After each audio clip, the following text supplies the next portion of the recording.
Yep. film. Right. Okay. Charles is going to tell us about films he hasn't watched. I am. I've watched Halloween. Right. My name is Charlie, and I'm doing a TED talk about John Carpenter and his influence on genre, but more specifically the horror genre. So, to start with, what was John Carpenter's first film? Well, his first film was Dark Star. Dark Star is a little bit different to the films that he makes now, as it was a comedy and a sci-fi. And his first film was made with only a 60,000 budget, and it was unknown how well it did in the box office. But based off of unknown facts, it might not have done too good. But as you can see here, didn't do too bad on the ratings considering it was the director's first film. So, his breakthrough film. Here we go, Halloween. As you may all know, John Carpenter's breakthrough film was Halloween. Just look at the ratings up here. We got 7.7, 69 on Rotten Tomatoes, and it was all done on a 325,000 budget. Initially, the budget was meant to be 300,000, and that was under the idea that if it was made with 300,000, he could have his name on the title, which is why it says John Carpenter's Halloween. So there's a fun fact for you. Another fun fact is there was only 3 pumpkins in the entire shoot, which at the time of shooting there was a pumpkin shortage. So one of the shots where the pumpkin gets smashed, that was a one-shot take, which I think is quite impressive considering the amount of takes in some films.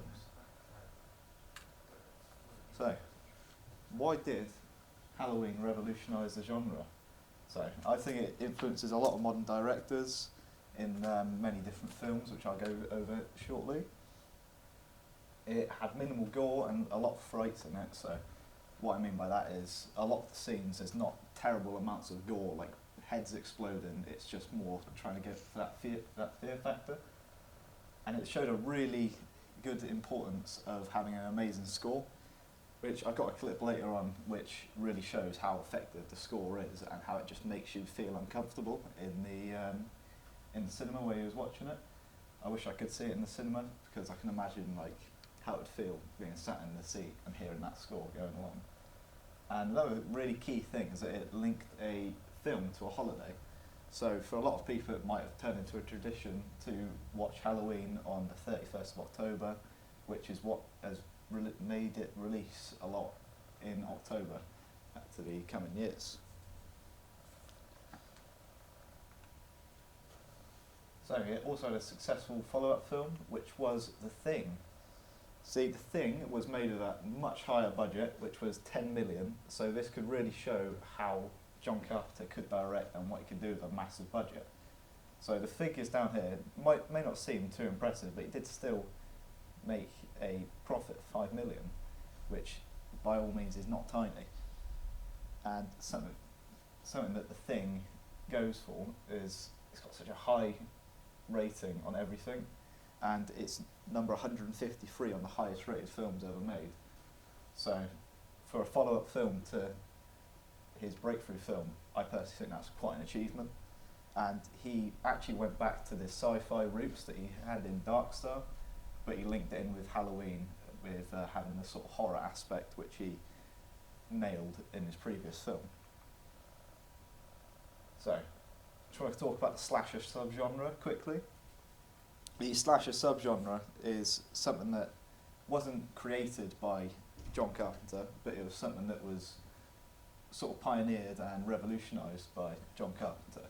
So as you can see up here, we've got 4 different characters which were heavily inspired by John Carpenter's original slasher, Halloween, in different aspects such as Leatherface down here. The mask is incredibly similar, same with Ghostface, and he wields a similar sort of weapon, and same could be said about Jason from Friday the 13th. Something similar with these 3 is they all use a mask and this sort of knife-like weapon, but the difference with Freddy Krueger is he has this sort of possession sort of idea, which was made with Halloween. As you know, if you've watched the film, the Shape, or Michael Myers, gets possessive over Laurie Strode, and that's continuously shown in the newer films, which is something that I believe was shown in Freddy Krueger. So, got a little slide here with a little clip about how his work has influenced others.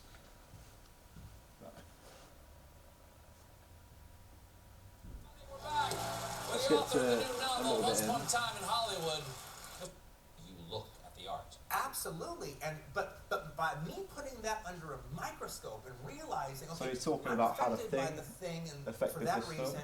and I figure out why it is. When I started writing Reservoir Dogs, I was like, I need to have that aspect that's in the Thing.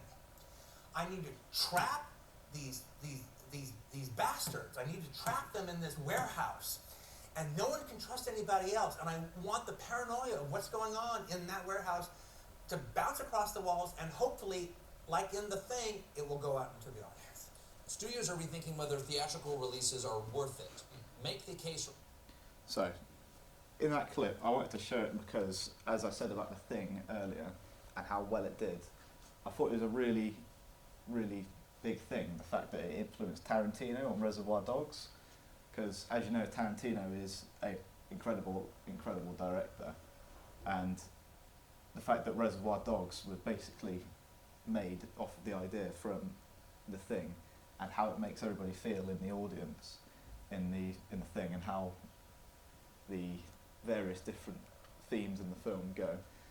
He wanted to put that into his own film, which I think is something that makes John Carpenter special, in the fact that he influences other directors to make films that are also equally as big.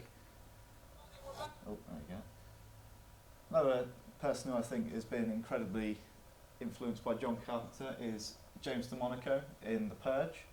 So in the first film, it's sort of set in a house, which I think is incredibly similar to the original Halloween, as obviously Laurie Strode is a babysitter, she's in the house, trapped, and that same theme is put into the first Purge film.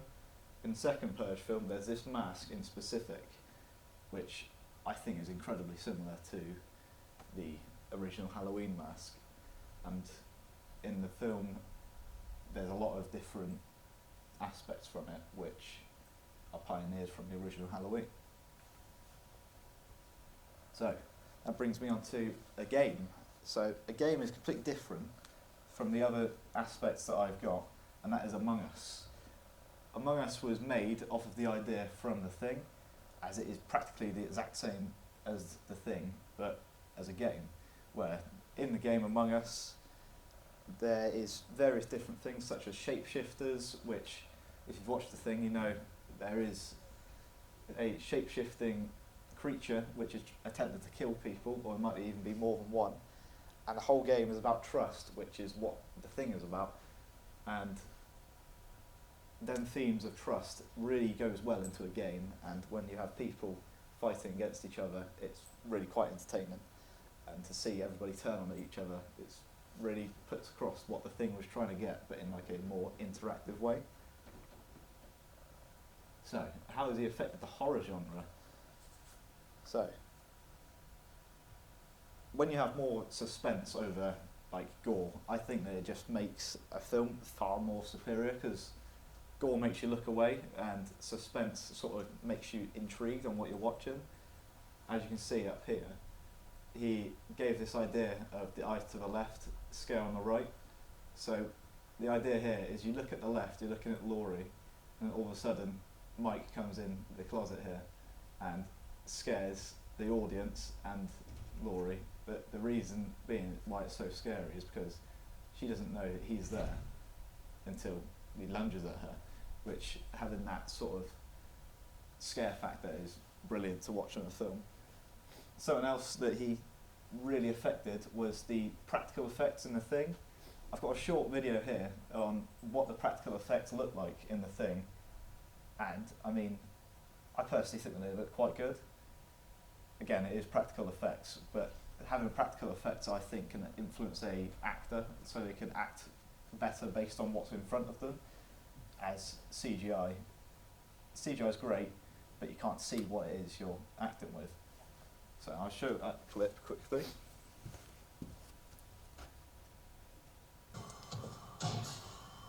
Skip a little bit into it.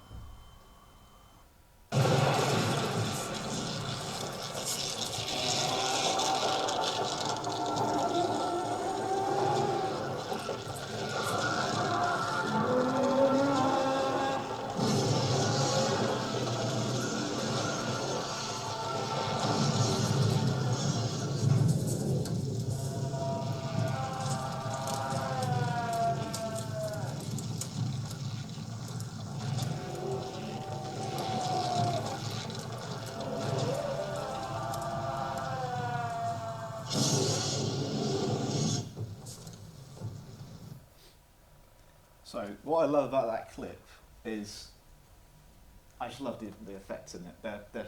They're great. Just the fact that that's in the room, that's actually happening. Like, that's not CGI, and I just think it's a great clip. And the fact that that clip also inspired Tarantino again in a later film, in Once Upon a Time in Hollywood, where DiCaprio blasts all the Nazis in the little scene. I think it also makes it quite influential, but that's not quite to the horror genre, because that's not horror, but I think that's quite a great little scene. So, another thing I wanted to go over is the lighting and sound.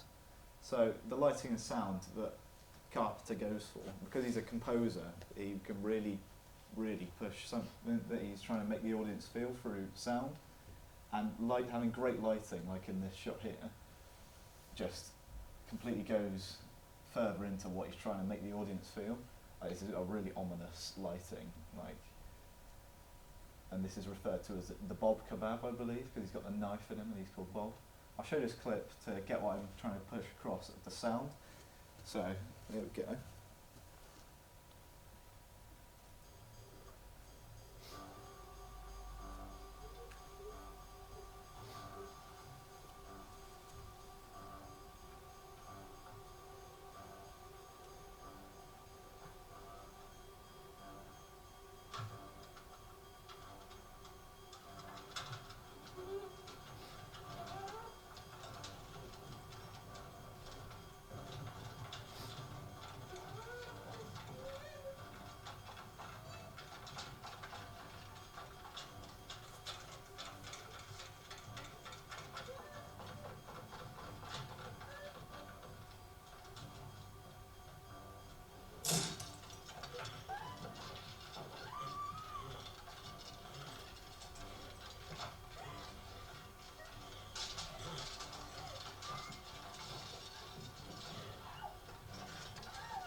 I'm going to stop it there.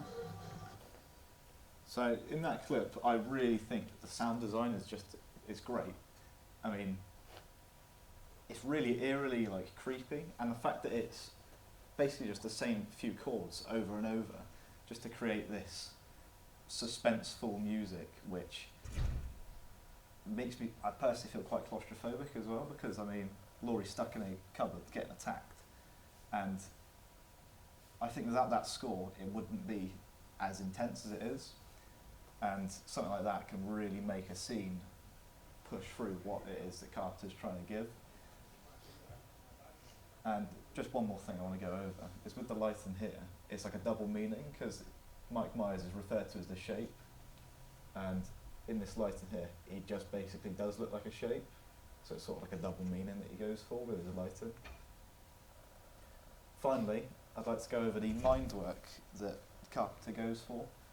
So in Halloween, there's many different shots which are shot like this, or like this, and it's having Mike Myers in the frame and he just disappears in the next frame, which I believe is just incredibly effective in making the audience wonder what's going on, and it just creates a sense of like unease and eeriness to know where Michael is, especially in the ending scene here where he just disappears. It just leaves the audience wondering what's going on, and that's why I believe it's just completely genius in what he's doing and how he has influenced everything in the genre. Does anybody have any questions? Thank you very much for listening.